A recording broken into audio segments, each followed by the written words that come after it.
प्रिय प्रतिभागियों, एडीओ की क्लास में आप सभी का स्वागत है। आज हम लोग एडीओ के जो खास विषय है ग्रामीण विकास, पंचायती राज, आजीविका, तो उन्हीं में से आज हम लोग आजीविका को देखेंगे।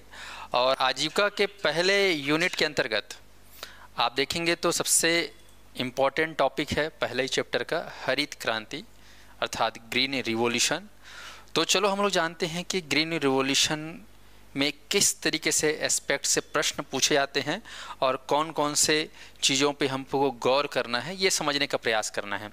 तो जितने भी ऑनलाइन मुझे देख रहे होंगे, आप एकदम सुकून के साथ वीडियो को देखना, समझना। नोट्स आपके पास अवेलेबल है, आप उसको बाद में देख भी सकते हो।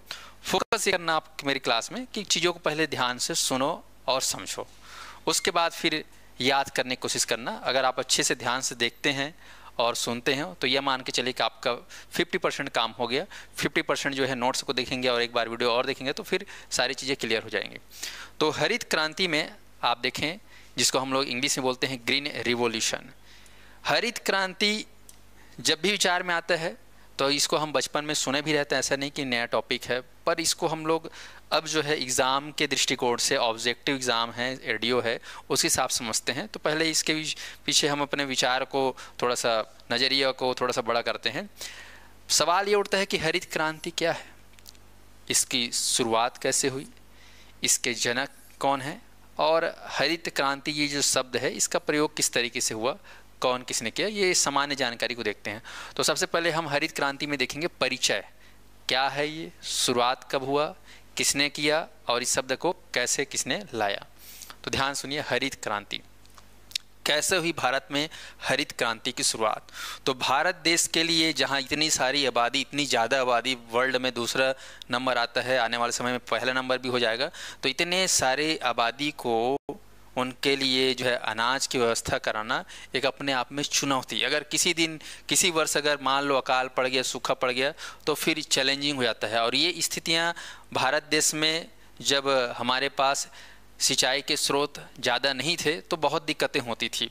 तो हम लोगों ने काफ़ी कुछ सीखा इनको ध्यान में रखते हुए। तो यहाँ पर देखते हैं हरित क्रांति की शुरुआत कैसे हुई। तो समझिएगा आप लोग, शुरुआत अगर देखा जाए तो 1960-70 के दशक में हुआ। 20वीं शताब्दी में 1965-66 में इसकी शुरुआत हुई। ये डेट आपको ध्यान रखना है, 1965-66। भारत में इसकी शुरुआत और विश्व में शुरुआत, ये दो आपको समझने हैं। तो विश्व में इसकी शुरुआत किनके द्वारा हुई? Norman Borlaug. नॉर्मन बोरलॉग, नाम भले नॉर्मल लग रहा है लेकिन इसको याद करना है, नॉर्मन बोरलॉग। तो हरित क्रांति, आप जानते हो हरित क्रांति का जो संबंध है वो किससे है? कृषि से संबंधित है। आप लोग दुनिया भर की क्रांति पढ़ोगे, हरित क्रांति, श्वेत क्रांति, पीली क्रांति, नीली क्रांति, भूरी क्रांति, केसरिया क्रांति, बादामी क्रांति, बहुत सारे क्रांति। हरित क्रांति का आशय है कृषि संबंधित। तो कृषि में आप देखे होंगे गाँव में जो है बोर करवाते हैं। बोर मतलब नलकूप पानी के लिए। तो ये बोर है ना, बोर बहुत लंबा रहता है, बहुत लंबा खुदाई होता है, तो बोरलॉग, तो याद है बोरलॉग, नॉर्मन बोरलॉग। तो मन लोग ना, नॉर्मन बोरलॉग नाम से थोड़ा सा आप यूज्ड हो जाएंगे। भारत में, तो भारत में देखेंगे तो MS स्वामीनाथन, बेहद ही फेमस। भारत में किसने? तो MS स्वामीनाथन, वैज्ञानिक थे ये, MS स्वामीनाथन, इनके द्वारा। और हरित क्रांति शब्द का जो प्रयोग किया गया वो है विलियम गॉड। गॉड, ये मान के चलो भगवान को जाता है ये शब्द, भगवान ने दिया इनको, विलियम गॉड। तो विलियम गॉड ने जो है हरित क्रांति शब्द का प्रयोग किया। तो ये तीन चीज़ें आपको याद रखना है। शुरुआत कब हुई? तो 1965-66। विश्व में सबसे पहली बार किसने दिया इसको? इसे जनक कह सकते हो, नॉर्मन बोरलॉग। और भारत में इसके जनक कौन है? MS स्वामीनाथन। और शब्द का प्रयोग विलियम गॉड। आगे देखिए, भारत को हरित क्रांति की आवश्यकता, बात है यहाँ पर आवश्यकता, एनालिसिस करते हैं, विचार करिए कि क्यों इसकी ज़रूरत पड़ी होगी। तो ध्यान दीजिए, भारत को देखने से ही समझ में आ जाता है कि भारत में क्या है, विशाल जनसंख्या। आप जानते हो आज 150 करोड़ है जनसंख्या। निम्न कृषि उत्पादकता उतनी है नहीं है। बार बार पढ़ने वाले सूखे, कभी कभी है ना, नहीं बल्कि अक्सर पहले के ज़माने में, अब तो क्या है हमारे पास वैकल्पिक स्रोत है, फिर भी आज मानसून अगर प्रभावित हो जाता है तो सूखे पड़ ही जाते हैं। तो बार बार पड़ने वाले सूखे और खाद्य निर्भरता के कारण 1960 के दशक में भारत में गंभीर खाद्य संकट का सामना करना पड़ रहा था। 1960, आज से कह सकते हो, ये मान के चलो कि 60 साल पहले की बात है, 60-65 साल पहले। तो आज से 60-65 साल पहले उस ज़माने में बहुत ज़्यादा जो है सूखा पड़ जाता था। कभी ज़्यादा बारिश होने से दिक्कत हो जाता था, कभी कम बारिश होने से दिक्कत हो जाता था। तो इस वजह से जो है दिक्कत, हमारे पास फसल जो था उसकी उत्पादकता उतनी थी नहीं। साथ ही साथ भारत जो है खाद्य निर्यातक देशों में, विशेषकर संयुक्त राज्य अमेरिका के बाहरी दबाव और राजनीतिक हस्तक्षेप के प्रति संवेदनशील था। उस समय भारत देश उतना विकसित था नहीं, ठीक है, विकासशील भी था, तो विकासशील की श्रेणी में भी काफ़ी नीचे था। ले दे के तो हम लोग आज़ाद हुए थे, तो हमारी स्थिति उतनी अच्छी थी नहीं, तो हम जो है हमारा स्थिति जो है उतना अच्छा था नहीं। भारत अपनी आबादी के लिए आत्मनिर्भरता और खाद्य सुरक्षा सुनिश्चित करना चाहता था और गरीबी और कुपोषण को कम करना चाहता था। हमारे यहाँ गरीबी काफ़ी ज़्यादा थी, अभी तो काफ़ी कम हो चुकी है, पहले तो बहुत ज़्यादा कुपोषण की समस्या थी हमारे यहाँ। लोग भूखे से मरते थे, ठीक है। आज भले कि ज़्यादा खाने से मर रहे हैं या फिर ज़्यादा खाने बीमारी होने से मर रहे हैं, लेकिन पहले भूख से, तकलीफ से, भूख के पीड़ा से जो है ख़त्म हो जाते थे। तो भारत जो है अपनी इन समस्याओं को दूर करना चाहता था। साथ ही साथ भारत अपनी कृषि का आधुनिकीकरण करना चाहता था। कहीं ना कहीं भारत को पता था कि जैसे अमेरिका है, ब्रिटेन है, फ्रांस है, जर्मनी है, यहाँ की कृषि पद्धति जो है हाई टेक्नोलॉजी, जापान की कृषि हाई टेक्नोलॉजी, तो ऐसे यहाँ के लोग जो कृषि करना चाहते थे वैसा कृषि हमारे यहाँ भी करना चाहते थे, अर्थात आधुनिकीकरण, और इसे वैश्विक बाजार में अधिक कुशल, लाभदायक और प्रतिस्पर्धी बनाना चाहते थे। तो ये उद्देश्य था। इनको पूरा करने की वजह से हमको ज़रूरत पड़ी किसकी? एक क्रांति की, और वो क्रांति कृषि में लाना था, जो कि कृषि में हरा भरा है, तो हरित क्रांति। तो स्वामीनाथन इसमें सामने आएंगे, ध्यान सुनिए। तो हरित क्रांति एक प्रमुख पहल थी जिसका उद्देश्य है उच्च उपज देने वाली किस्मों के बीज। ये आपको अच्छे से याद रखना है, ये शब्द बहुत इंपॉर्टेंट है हरित क्रांति का। उच्च उपज देने वाली किस्मों के बीज, ठीक है, हाई यील्डिंग प्रोडक्ट्स बोलते हैं या हाई यील्डिंग सीड्स भी बोलते हैं इसको। तो उच्च उपज देने वाली किस्मों के बीज, साथ ही उर्वरक, बीमारी से बचाने के लिए कीटनाशक, सिंचाई और मशीनीकरण, ऐसे तकनीकों को जो है पेश करने के माध्यम से भारत में खाद्य फसल, विशेष रूप से गेहूं और चावल के उत्पादन और गुणवत्ता को बढ़ाना था। क्योंकि हमारे अनाज का, हमारे थाली का सबसे बड़ा हिस्सा होता है, या तो भात खाते हैं तो चावल धान, और रोटी खाते हैं तो गेहूं। तो ये दोनों हमारे लिए सबसे मेन चीज़ है। तो भारत में जो है हरित क्रांति के अंतर्गत उद्देश्य था हमारे यहाँ, क्या उद्देश्य? उच्च उपज देने वाली किस्मों के बीज, ये आपको याद रखना है।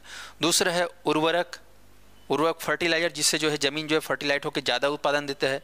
बीमारी से बचाने के लिए कीटनाशक, पानी के लिए सिंचाई, और काम फटाफट हो, मजदूर की कम जरूरत पड़े, मशीन करे तो मशीनीकरण। ऐसे टेक्नोलॉजी का पेश करने के माध्यम से भारत जो है खाद्य फसलों में ज़्यादा उत्पादन करना चाहती थी। और खाद्य फसल में प्रमुख फसल आपको ध्यान रखना है गेहूं और चावल, इनके उत्पादन और गुणवत्ता को बढ़ाना था। अब ध्यान दीजिए आगे, उद्देश्य। तो उद्देश्य आप देख रहे हो, मुख्य उद्देश्य तो यही है जब आप देख रहे हैं। इसके अलावा हमारे यहाँ लघु अवधि के लिए खास हम देखेंगे जो है ऋण वगैरह की बात करेंगे, दीर्घ अवधि के लिए। तीसरा हम देखेंगे रोजगार को बढ़ावा देना। चौथा वैज्ञानिक अध्ययन करना, और कृषि का ग्लोबलाइजेशन यहाँ पर देखेंगे। तो यहाँ पर हम देखेंगे लघु अवधि के लिए ऋण भी कह सकते हो, और लघु अवधि के लिए फसल, ऐसा जो कम समय में, ठीक है, दीर्घ अवधि। तो लघु अवधि, दीर्घ अवधि, रोजगार, वैज्ञानिक अध्ययन, कृषि का वैश्वीकरण, ये सारे हमारे सामने टारगेट थे। अब देखते हैं कैसे पूरा होता है। तो यहाँ पर देखो, लघु अवधि के लिए सबसे पहले दूसरी पंचवर्षीय योजना के दौरान भारत सरकार में भूखमरी की समस्या को दूर करने के लिए हरित क्रांति शुरू की गई थी। अब यहाँ पर देखो, हरित क्रांति की शुरू की गई थी कब? दूसरी पंचवर्षीय योजना के दौरान। ये भी एक सवाल आ सकता है कि दूसरी पंचवर्षीय योजना के दौरान भारत में भूखमरी की समस्या, या ठीक है भूखे की समस्या, ये जो समस्या थी इसको दूर करने के लिए शुरू की गई थी। और दीर्घ अवधि के लिए क्या था? तो दीर्घकालिक उद्देश्यों में ग्रामीण विकास, औद्योगिक विकास, इन पर आधारित समग्र कृषि का आधुनिकीकरण और बुनियादी ढांचा का विकास और कच्चे माल की आपूर्ति शामिल था। तो लघु अवधि में तो हमको भूख नजर आ रहा है, हमारे भूख को पहले शांत करना है। जैसे भूख शांत होता है फिर काम दूजा होता है ना, तो पहले तो हमको भूख शांत करना है, क्योंकि हमारे यहाँ उतना पर्याप्त अनाज भंडार नहीं था कि हम यहाँ की आबादी को संतुलित रूप से दे सकें। तो हमको पहले भूख की समस्या, उसके बाद बड़ा सोचेंगे। तो बड़ा सोचने में ग्रामीण विकास, औद्योगिक विकास और इनसे जुड़े हुए कृषि का आधुनिकीकरण, बुनियादी ढांचे का विकास। ठीक है, बुनियादी ढांचे के विकास में जो है हम खासकर परिवहन, सड़क, सिंचाई, ठीक है, वो एक ढांचा हमारा तैयार होना चाहिए, कच्चे माल की आपूर्ति, ये शामिल था। आगे देखिए यहाँ पर रोजगार, कृषि और उद्योग दोनों क्षेत्रों के श्रमिकों का रोजगार प्रदान करना। हम जानते हैं कि हमारे यहाँ कई जगह एक फसली लेते हैं तो वहाँ पर किसान एक टाइम जो है वो काम करते हैं, उसके बाद रबी फसल आता है तो उसमें जो है वो फ्री रहते हैं, तो ऐसे में दिक्कत हो जाता है, रोजगार उनको 12 महीने नहीं मिल पाता। ऐसे उद्योग में तो दोनों क्षेत्रों के श्रमिकों को रोजगार प्रदान करना हमारा उद्देश्य। वैज्ञानिक अध्ययन, कैसे जो है हम उसका सही तरीके से कृषि करें ताकि हमको उत्पादकता अच्छी मिले, कृषि में हमको ज़्यादा मुनाफा हो, ज़्यादा उत्पादकता मिले। तो इसके लिए स्वास्थ्य पौधों का उत्पादन करना, स्वास्थ्य पौधे जो अनुकूल या विषम जलवायु और रोगों का भी सामना करने में सक्षम हों। मान लो धूप ज़्यादा, गर्मी ज़्यादा, वर्षा ज़्यादा, बीमारी ज़्यादा, तो उनसे भी लड़ सके, ऐसे स्वास्थ्य पौधे हमको उत्पादन करना। तो वैज्ञानिक अध्ययन बहुत जरूरी। इसलिए देखोगे आजकल जो है सरकार जो है सॉइल टेस्टिंग कर रही है, ठीक है, ज़मीन मतलब मिट्टी की पहचान करके मिट्टी में क्या ऐसी चीज़ें हैं, क्या कमी है, तो कमी है तो उसके हिसाब से उसका जो है प्रयोग कहना चाहिए इलाज किया जाएगा, कह सकते हो, या फिर उसके हिसाब से जो चीज़ अच्छा है वही चीज़ का उस टाइप का फसल उसमें बोया जाएगा। तो ये जो है वैज्ञानिक अध्ययन में शामिल है। कृषि का वैश्वीकरण, गैर औद्योगिकरण राष्ट्रों में प्रौद्योगिकी का प्रसार करना और प्रमुख कृषि क्षेत्रों में निगमों की स्थापना को प्रोत्साहित करना। तो कृषि कहीं ना कहीं हमारे भारत देश में तो पुरातन काल से चली आ रही है, लेकिन समय के साथ साथ उसको अपडेट करना था, टेक्नोलॉजी के साथ करना था। तो इसके जो है प्रचार प्रसार करना, प्रमुख कृषि क्षेत्र निगमों की स्थापना करना, ताकि कृषि का क्या हो, वैश्वीकरण। हमारे यहाँ जैसे बहुत सारे ऐसे प्रोडक्ट, ऐसे फसल लेते हैं जो कहीं ना कहीं अगर उसको हम बेचें तो हमको उससे मुनाफा भी हो सकता है। हम कृषि का जो है कहीं ना कहीं वैश्वीकरण करेंगे तो हमको फ़ायदा होगा। तो इस तरीके से कहना चाहिए देश दुनिया में हमारे कृषि को जो है आगे ले जाना, ये भी हमारा एक टारगेट था। जिसे आप लोग सुनते हो global, local to vocal, vocal to local, ऐसा करके तो ग्लोबलाइजेशन करना जरूरी था। अगला देखिए हरित क्रांति का मूल तत्व। क्या है हरित क्रांति का मूल तत्व? तो उसमें एक है आपका कृषि क्षेत्र का विस्तार और दूसरा है आपका दोहरी फसल प्रणाली। क्या है जानिए। कृषि क्षेत्र विस्तार, यद्यपि 1947 से ही कृषि योग्य भूमि के क्षेत्रफल को विस्तारित किया जा रहा था, परंतु यह खाद्यान्न की बढ़ती मांग को पूरा करने हेतु तो पर्याप्त नहीं था। हमको ज़्यादा एरिया चाहिए था किसी के लिए, कृषि कार्य के लिए, ताकि हम ज़्यादा फसल प्राप्त कर सकें। पर उस समय जो है आज़ादी के समय जो है 1947 में उतना कृषि योग्य भूमि नहीं था हमारे पास। ठीक है, सब ऊपर उबड़ खाबड़ ज़मीन था, ऊंचा नीचा ज़मीन था। खेत के लिए क्या है, एक प्लेन जगह होना चाहिए ताकि खेत जो हम फसल अच्छे से कर सके, बो सके। हरित क्रांति ने जो है कृषि भूमि के विस्तार में सहायता प्रदान की। तो कहीं ना कहीं क्रांति आया तो लोग जो है कृषि क्षेत्र में विस्तार किए, जंगल को काटे, ज़मीन को बराबर किए, लेबलिंग किए। तो इस तरीके से कृषि क्षेत्र में क्या हुआ, विस्तार हुआ। तो हरित क्रांति के मूल तत्व में कृषि क्षेत्र का विस्तार और दूसरा आप देखेंगे दोहरी फसल प्रणाली। तो ये जो दोहरी फसल प्रणाली सो समझिए, दोहरी फसल हरित क्रांति की प्राथमिक विशेषता थी। दोहरी फसल जो है हरित क्रांति की प्राथमिक विशेषता है। इसके तहत वर्ष में एक के बजाय 2 फसल प्राप्त करने का निर्णय लिया गया। जैसे आप लोग देखो डबल फसल बोलते हैं गांव में, या 2 फसली बोलते हैं। तो हम चाहते थे कि हम जो है किसान के रूप में साल भर में केवल एक ही बार किसानी ना करें, कम से कम जो है 2 बार जो है कृषि करें। इससे हमको दुगना फायदा होगा। प्रतिवर्ष एक फसल को प्राप्त करना इस तथ्य पर आधारित था कि बरसात का मौसम वर्ष केवल एक ही बार आता है। अब जानते हैं हमारे यहाँ मानसून आधारित वर्षा होती है, मानसून साल में एक ही बार आता है, तो उस पर अगर निर्भर रहते हैं तो केवल एक ही बार कृषि कर सकते हैं। तो हरित क्रांति के दूसरे चरण में जल की आपूर्ति के लिए बड़ी सिंचाई परियोजनाएं शुरू की गई, बांधों का निर्माण किया गया और अन्य सिंचाई तकनीकों को शामिल किया गया। आप देखोगे हमारे छत्तीसगढ़ में जो पहला फेमस बांध है 1967 में, मिनी माता हसदेव बांगो डैम। जो हमारे राज्य की पहली सर्वप्रथम बहुउद्देशीय परियोजना है हसदेव बांगो डैम, जो आपके कारबो में है, कोरबा में है, हसदेव नदी पर। तो 1967 आप देख रहे हो, 1965-66 जो समय है वो हरित क्रांति है। तो कहीं ना कहीं ये जहन में रहा होगा, तभी तो वो बांध बना। गंगरेल को देख लो 1978 में, ओके। हालांकि बहुत सारे बांध तो अंग्रेजों के ज़माने में बन गए थे हमारे यहाँ, लेकिन ये सबसे बड़ा बांध जो है 1967।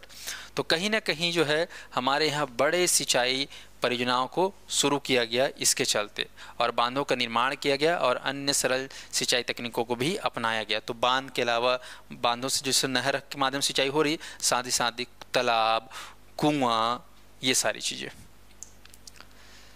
अब देखिए यहाँ पर खास हरित क्रांति में आगे बढ़ते हैं। अगला है उन्नत बीज। अच्छी बीज से हम अच्छी फसल ले सकते हैं, तो उन्नत आनुवांशिक बीजों का प्रयोग, श्रेष्ठ आनुवांशिकी, सुपर जेनेटिक्स, इंग्लिश में बोलेंगे सुपर जेनेटिक्स। तो श्रेष्ठ आनुवांशिकी बीजों का उपयोग करना हरित क्रांति का वैज्ञानिक पहलू था। हरित क्रांति का वैज्ञानिक पहलू मतलब बीज अच्छा हो ना तो फल अच्छा होगा, है ना। बीज अच्छा नहीं रहेगा तो क्या पौधा, क्या फल, क्या कुछ उससे आप जो है उम्मीद नहीं सकते। तो सबसे पहले जरूरी है बीज अच्छा हो, स्वस्थ बीज हो। आप जैसे कि मान लो खेती करते हो, कृषि में एक बोरा धान ले आए, अब उसमें से एक बोरा धान में तो आधा बोरा धान जो है स्वस्थ नहीं, बेकार है, जिसे गाँव में बोलते बोदरा। तो ऐसे में क्या, वहाँ पे अगर आधा धान बोदरा है तो वहाँ पर फिर बो तो दिए उम्मीद के साथ बोया हूँ करके, लेकिन उसमें से आधा ही धान से जो है पौधा बन के तैयार होगा, तो ऐसे में फिर आपका नुकसान होगा। तो हम चाहते हैं कि 100% हमारा बीज अच्छा हो, तो सारे के सारे से अपने को पौधा बन के तैयार होगा, तो फसल अच्छा होगा। तो सबसे बड़ी बात है यहाँ पर श्रेष्ठ आनुवांशिक बीज का उपयोग करना। तो हरित क्रांति में सबसे पहले हमको अच्छा बीज जो है उपयोग करना है। साथ ही साथ इसके लिए भारतीय कृषि अनुसंधान परिषद, ध्यान देंगे, Indian council for agriculture research जो दिल्ली में है, इन्हों के द्वारा जो है उपज देने वाले बीज मुख्य रूप से गेहूं, चावल, बाजरा और मक्का, इनके बीजों की नई किस्मों को विकास किया गया। तो आप ध्यान देंगे ICAR, तो ICAR जो दिल्ली में है, ठीक है, दिल्ली पूषा मूसा बोलते हैं वहाँ पर। तो ICAR दिल्ली जो हमारे यहाँ पर बड़े बड़े वैज्ञानिक लोग रिसर्च करते रहते हैं, तो उनके द्वारा जो है हमारे छत्तीसगढ़ नहीं बल्कि पूरे भारत देश के लिए गेहूं में, चावल में, बाजरा में और मक्का, ये 4 खास फसल है। छत्तीसगढ़ में चावल, यूपी, बिहार, राजस्थान, MP में गेहूं, बाजरा, राजस्थान, मक्का, पूरा इंडिया कहना चाहिए। तो गेहूं, चावल, बाजरा और मक्का के उच्च आनुवांशिक बीज, श्रेष्ठ आनुवांशिक बीजों का जो है विकसित करना टारगेट था। इसको काम कौन किया? ICAR दिल्ली। आगे देखिए, क्रांति में शामिल महत्वपूर्ण फसलें। तो जब भी आपसे पूछा जाएगा कि क्रांति में सबसे शामिल महत्वपूर्ण बीज में नाम किसका आएगा, नंबर 1 में गेहूं। भारत देश में सबसे ज़्यादा कौन से भात ज़्यादा खाते हैं कि रोटी? तो रोटी याद रखना। अब आप लोग छत्तीसगढ़ में रह रहे हो तो आपको लगेगा नहीं यार चावल, छत्तीसगढ़ में चावल ज़्यादा खाते हैं, नहीं। ओवरऑल इंडिया की बात करें तो हमारे यहाँ सबसे ज़्यादा यूज़ खाने में किसे करते हैं? गेहूँ। मतलब पूरी आबादी का मान के चलो कि 70 to 80% गेहूँ यूज़ करते हैं, 20-25% लोग चावल खाते हैं। तो इसलिए गेहूँ पहले नंबर 1 पे रखा गया, फिर चावल, फिर ज्वार, बाजरा, मक्का। ओके, आप इसको ध्यान रखेंगे। तो गेहूँ, चावल, ज्वार, बाजरा, मक्का। गेहूँ कई वर्षों तक हरित क्रांति का मुख्य आधार बना रहा। गेहूँ जो है कई वर्षों तक हरित क्रांति का मुख्य आधार बना था, ये आप ध्यान रखेंगे। अब ध्यान दीजिए, हमारे भारत की स्थिति को और गहरे से समझते हैं। हमारे भारत में हरित क्रांति की जो पृष्ठभूमि थी वो कैसी? तो आप देखेंगे तो 1943 में भारत जो है विश्व में आर्थिक खाद्य संकट से पीड़ित देश था। 1943 जब देश आज़ाद नहीं हुआ था, 1947 के पहले उस दशक में कहना चाहिए, 1930, 40, 50 के दशक में भारत जो है विश्व में आर्थिक खाद्य संकट से पीड़ित देशों की लिस्ट में शामिल था। बंगाल में अकाल के कारण पूरी भारत में लगभग 4 मिलियन लोग भूख के कारण मारे गए थे। सोच लो 1943-44 में। इसमें वर्ल्ड वॉर भी चल रहा था सेकेंड, तो 4 मिलियन मतलब 40 लाख लोग जो है भूख के कारण मारे गए थे। हालांकि वर्ष 1947 में आज़ादी के बाद वर्ष 1967 तक सरकार द्वारा बड़े पैमाने पर कृषि क्षेत्रों का विस्तार किया गया और ध्यान केंद्रित किया गया। फिर आप देखेंगे देश की जनसंख्या जो वृद्धि है वो लगातार बढ़ रही थी और उत्पादन की तुलना में बहुत तीव्र गति से बढ़ रही थी। जनसंख्या बहुत ज़्यादा बढ़ रही थी, तो वो भी एक समस्या थी। तो तीव्र गति से बढ़ती जनसंख्या ने खाद्यान्न उत्पादन को बढ़ाने हेतु तत्काल और कठोर कार्यवाही करने की आवश्यकता पर बल दिया, और जिसकी परिणति हुई कि हरित क्रांति के रूप में उभर कर सामने आई। अब ये सारी समस्याएं, बढ़ती जनसंख्या और यहाँ पर भूखमरी, आर्थिक संकट, ठीक है, प्राकृतिक रूप से जो है सूखा पड़ना, प्राकृतिक रूप से बाढ़ आना, बहुत सारे समस्या थे। हमारे पास ज़्यादा कृषि भूमि क्षेत्र नहीं था, तो ये हमारे पास ऐसी स्थितियाँ थी, तो हरित क्रांति आना बहुत ज़्यादा जरूरी। तो भारत में हरित क्रांति उस अवधि को संदर्भित करती है, और जब भारतीय कृषि अधिक उपज देने वाले बीज की किस्म, साथ ही साथ ट्रैक्टर, मशीनीकरण, बोलेंगे ट्रैक्टर मतलब मशीनीकरण, सिंचाई सुविधाएं, कीटनाशक, उर्वरक, इनके उपयोग जैसे आधुनिक तरीके और प्रौद्योगिकियों को अपनाने के कारण एक औद्योगिक प्रणाली में परिवर्तित हो गई। तो इस प्रकार से आप देखेंगे तो हमारे यहाँ हरित क्रांति में जो है भारतीय कृषि उपज देने वाले जो है बीजों की किस्मों में सुधार किया गया, मशीनीकरण के रूप में ट्रैक्टर वैक्टर देखेंगे, सिंचाई सुविधाओं में बढ़ावा देखने को मिला, पंप, टुल्लू पंप, ये सब लाया गया, कीटनाशक, उर्वरक, ऐसे जो आधुनिक तरीके हैं और ये टेक्नोलॉजी है, इनको अपनाने के कारण एक रूप से देखा जाए तो कृषि में आपको औद्योगिकरण नजर आया, और ये बहुत जरूरी थी और ये हो गई थी भारत में। तो इसे भारत सरकार और अमेरिका की फोर्ड और रॉकफेलर फाउंडेशन, ध्यान देंगे, फोर्ड और Rockefeller foundation, food and Rockefeller foundation द्वारा वित्त पोषित किया गया था। तो भारत को जो है मदद किया था अमेरिका की फोर्ड और रॉकफेलर फाउंडेशन ने मदद किया था। भारत में हरित क्रांति जो है मोटे तौर पर गेहूं क्रांति भी कह सकते हो, क्योंकि मुख्य जो अनाज था वो गेहूं। वर्ष 1967-68 और 1967 देखिए और 2003-04 के मध्य गेहूं के उत्पादन में 3 गुना से अधिक वृद्धि हुई। मतलब 1967-68 से कंपेयर करेंगे 2003-04 का, तो गेहूं के उत्पादकता में 3 गुना वृद्धि की गई, 3 गुना वृद्धि, उससे भी अधिक, जबकि अनाजों के उत्पादन में कुल वृद्धि केवल 2 गुना हुआ। तो गेहूं के उत्पादन में 3 गुना, उत्पादन और उत्पादकता अलग चीज होता है, उत्पादन में कह सकते हो, तो यहाँ पर ध्यान रखेंगे उत्पादन में 3 गुना से अधिक गेहूं में, और बाकी में जो है 2 गुना। तो सबसे ज़्यादा अगर पूछा जाए कि कौन से फसल में अत्यधिक जो है उत्पादन हुआ, तो गेहूं में, बाकी में 2 गुना। हरित क्रांति के सकारात्मक प्रभाव, तो हरित क्रांति जब लाया गया तो इसके कारण से हमारे यहाँ फसल उत्पादन में वृद्धि देखने को मिला। इसके परिणाम स्वरूप 1978-69 में 131 मिलियन टन अनाज का उत्पादन हुआ, और भारत जो है विश्व के सबसे बड़े कृषि उत्पादक देश के रूप में स्थापित हो गया। मतलब टॉप जो बड़े बड़े देश हैं कृषि उत्पादक बल, उसमें शामिल हो गया। हरित क्रांति के दौरान गेहूँ और चावल की अधिक उपज देने वाली जो किस्म है, उनके तहत फसल क्षेत्र में भी काफ़ी वृद्धि हुई। दूसरा है खाद्यान्न आयात में कमी। हम उस समय ऐसे देश थे जो हम बाहर से चावल गेहूं लाते थे, गेहूं तो बाहर ही से लाते थे, तो ये आयात जो हम लाते थे अब फोकट में देगा नहीं कोई, पैसा में लाते थे, तो हमको टैक्स भी देना पड़ता था, बहुत सारी दिक्कतें थी। तो खाद्यान्न आयात में कमी हुई, तो भारत जो है खाद्यान्न में आत्मनिर्भर हो गया, और केंद्रीय पूल में जो है पर्याप्त भंडार था। केंद्रीय पूल मतलब हमारे यहाँ जो सेंट्रल गवर्नमेंट का जो गोडाउन है, वहाँ पर पर्याप्त भंडार था, यहाँ तक कि भारत खाद्यान्न निर्यात करने की स्थिति में था। तो भारत जो है अब धीरे धीरे ऐसी स्थिति में आ गई कि वो अब हमारे खुद के भारत से बाहर भी अनाज भेज सकता था। इस कंडीशन में हम जो है आगे बढ़ गए। खाद्यान्न की प्रति व्यक्ति शुद्ध उपलब्धता में भी वृद्धि हुई। तो ध्यान देंगे, खाद्यान्न की प्रति व्यक्ति शुद्ध उपलब्धता में भी वृद्धि हुई। किसानों को लाभ, हरित क्रांति की शुरुआत से किसानों के आय के स्तर में बढ़ोतरी हुई। कृषि उत्पादकता के सुधार हेतु किसानों द्वारा अपनी अधिशेष आय का पुनः निवेश किया गया। 10 हेक्टेयर से अधिक भूमि वाले बड़े किसानों को इस क्रांति से विशेष रूप से विभिन्न आदानों जैसे कि HYV बीज, हाई यील्डिंग व्हीट बोलते हैं, मतलब ये उच्च उत्पादक वाले बीज, उर्वरक, मशीन आदि में बड़ी मात्रा में निवेश करने से लाभ प्राप्त हुआ। इनसे पूंजीवादी कृषि को भी बढ़ावा मिला।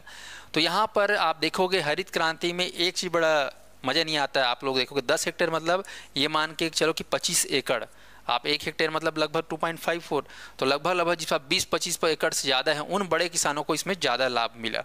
छोटे किसानों को उतना लाभ नहीं मिला, बड़े किसानों को ज़्यादा लाभ मिला। स्पष्ट है, क्योंकि उनके पास जो है अधिशेष था, उनके पास निवेश के लिए जो है इन्वेस्टमेंट के लिए कहीं ना कहीं उनके पास पूंजी थी, तो वो लोग HYV बीज, उर्वरक, मशीन इनमें जो है बड़ी मात्रा में निवेश करने के लिए लाभ प्राप्त हुए। इनसे पूंजीवादी कृषि जो बड़े किसान हैं उनको बढ़ावा दिया गया, तो छोटे किसानों को उतना फायदा नहीं दिख रहा है। तो यहाँ पर देखें किसानों को लाभ हो रहा है, बड़े किसानों को लाभ हो रहा है। ओके, अब देखते हैं उद्योगों को बढ़ावा। तो हरित क्रांति ने बड़े पैमाने पर कृषि मशीनीकरण को बढ़ावा दिया, जिससे ट्रैक्टर की बिक्री हुई, ट्रैक्टर बनना, हार्वेस्टर का यूज़ होने लगा, thresher, combine, diesel engine, electric motor, pumping set, ये सभी प्रकार की जो मशीनें हैं इनकी मांग बढ़ गई। अब ये सब मशीन कहाँ बनेगा? इंडस्ट्री में बनेगा। तो इनसे संबंधित जो इंडस्ट्रीज़ है, इनसे संबंधित जो उद्योग है, ट्रैक्टर उद्योग, हार्वेस्टर उद्योग, थ्रेसर उद्योग, डीजल इंजन, ये सब उद्योग जो है फलने फूलने लगे, बढ़ने लगे, क्योंकि इन मशीनों की डिमांड बढ़ गई। तो कहीं ना कहीं औद्योगिक विकास हुआ। इसके अलावा रासायनिक उर्वरक कीटनाशकों का जो है कहना चाहिए, इनके जो है एक से एक वैरायटी आने लग गया, खरपतवार नाशी आने लग गए, ठीक है, आदि की मांग में भी काफ़ी वृद्धि हुई। और ये भी इनसे संबंधित जो उद्योग स्थापित किए गए, फर्टिलाइजर इंडस्ट्रीज। साथ ही साथ कृषि आधारित उद्योग के रूप में पहचाने जाने वाले विभिन्न उद्योगों में कई उत्पादों का उपयोग कच्चे माल के भी रूप में किया गया। तो जो कृषि आधारित उद्योग हो गए हमारे यहाँ, जैसे कि चावल आधारित आपका देखेंगे तो राइस मिल, गेहूँ आधारित अपना मैदा मिल हो गया, ठीक है। ऐसे जो है कृषि आधारित, दलहन आधारित दाल मिल, तिलहन आधारित तेल मिल, ऐसे जो है उद्योगों का जो है विकास हुआ, क्योंकि हमारे पास कच्चे माल अधिक होने लग गए। तो ये औद्योगिक विकास, तो किसानों को तो लाभ हो रहा है, औद्योगिक विकास हो रहा है। साथ ही साथ आगे देखेंगे यहाँ पर ग्रामीण रोजगार। हम देखते हैं हरित क्रांति में एक उद्देश्य कि हमको 2 फसल लेना है, तो कहीं ना कहीं बहुफसली, एक से ज़्यादा फसल लेना, बहुफसली उर्वरकों के उपयोग के कारण श्रम बल की मांग में उल्लेखनीय वृद्धि हुई। ठीक है, किसानी हम एक बार नहीं बल्कि 2 बार कर रहे हैं, तो हमको रोजगार, गांव से मजदूर की ज़्यादा जरूरत पड़ी है, तो कहीं ना कहीं श्रम बल मतलब मजदूर या काम करने वाले कामगार, तो श्रम बल की मांग बढ़ी, इनकी वृद्धि हुई। तो हरित क्रांति से न केवल कृषि श्रमिकों को बल्कि औद्योगिक श्रमिकों के लिए भी कारखानों में पनबिजली स्टेशनों से संबंधित सुविधाओं का भी निर्माण हुआ। तो इसके डायरेक्ट इनडायरेक्ट बहुत सारे प्रभाव देखने को मिले हरित क्रांति के। आगे देखेंगे हरित क्रांति के क्या है नकारात्मक प्रभाव। अभी तक तो हम लोग अच्छा देख रहे हैं हरित क्रांति से, इससे नकारात्मक प्रभाव क्या पड़ा इसको भी समझिए। गैर खाद्य अनाज शामिल नहीं हुआ, जैसे कि हम देखते हैं तो गेहूं, चावल, ज्वार, बाजरा और मक्का, इन पर तो खाद्यान्न का जो है उत्पादन क्रांति पर स्तर पहुंचा, बहुत अच्छे से हुआ। लेकिन जो और भी अनाज हैं उन पे जो है ध्यान नहीं दिया गया, जैसे कि मोटे अनाज है, दलहन है, तिलहन है, इनको जो हरित क्रांति के दायरे से बाहर रखा गया। तो ये आपको याद रखना है, वेरी वेरी इंपॉर्टेंट, किनको शामिल किया गया था और किनको शामिल नहीं किया गया। जिसको शामिल किया गया उसका तो विकास हुआ, उसमें उत्पादन में वृद्धि हुई, लेकिन जिनको शामिल नहीं किया गया, मोटे अनाज, कोदो, कुटकी, रागी, दलहन में आपका जो भी जितने भी वैरायटी की दाल हैं, तिलहन में जितने भी प्रकार के पदार्थ हैं, सोयाबीन से लेकर आपका मूंगफली से लेकर सरसों, राई, ये सारे चीज़ को जो है शामिल नहीं किया गया। नहीं तो हरित क्रांति बोलने से ऐसा लगता है कि सभी फसलों में, नहीं, गेहूं, चावल, आपका मक्का, ज्वार, बाजरा है इसमें। साथ ही साथ यहाँ पर देखो HYVP है ना, हाई यील्डिंग विल्ड प्रोड्यूस का जो सीमित कवरेज हुआ, इसका कवरेज जो है सीमित था। तो अधिक उपज देने वाली किस्म कार्यक्रम high yielding variety program, high yielding variety program, ये केवल 5 फसलें गेहूं, ज्वार, बाजरा और मक्का तक ही सीमित था। तो इसमें चावल भूल गया, गेहूं, चावल, ज्वार, बाजरा और मक्का, इस 5 फसलों में ही सीमित है। इसलिए गैर खाद्यान्यों को नई रणनीति के दायरे से बाहर रखा गया और गैर खाद्य फसलों में HYV, हाई यील्डिंग वैरायटी अगर देखा जाए तो इस बीच या तो अभी तक विकसित नहीं हुए थे या किसान उनके प्रयोग हेतु जोखिम उठाने हेतु तैयार नहीं थे। मतलब उनको डर लगता था कि यार दूसरा फसल बोएंगे तो हो सकता होगा कि नहीं होगा उत्पादन, तो हमारा लागत ही नहीं आएगा, फिर किसानी करना बेकार है। इसलिए जो हमारे पास अच्छा है उसी को बोते हैं। तो सब लोग देखा सीखी में चावल, गेहूँ, ज्वार, बाजरा, मकई बोने लग गए। तो हाई यील्डिंग वैरायटी प्रोग्राम आप देखेंगे तो इसमें गेहूँ नंबर 1, फिर चावल दूसरा। High yielding variety program HY, इसको फुल फॉर्म में पूछता है ना, इसको याद रखना, HYVP का पूरा मीनिंग बताइए। तो हाई यील्डिंग वैरायटी प्रोग्राम। साथ ही साथ रसायनों का अधिक प्रयोग हुआ। तो हरित क्रांति परिणाम स्वरूप उन्नत सिंचाई परियोजनाओं और फसल किस्मों के लिए कीटनाशकों और सिंथेटिक नाइट्रोजन उर्वरकों का बड़े पैमाने पर उपयोग हुआ। कीटनाशक के गहन उपयोग से जुड़े उच्च जोखिम के बारे में किसानों को शिक्षित करने हेतु कोई प्रयास नहीं किया गया।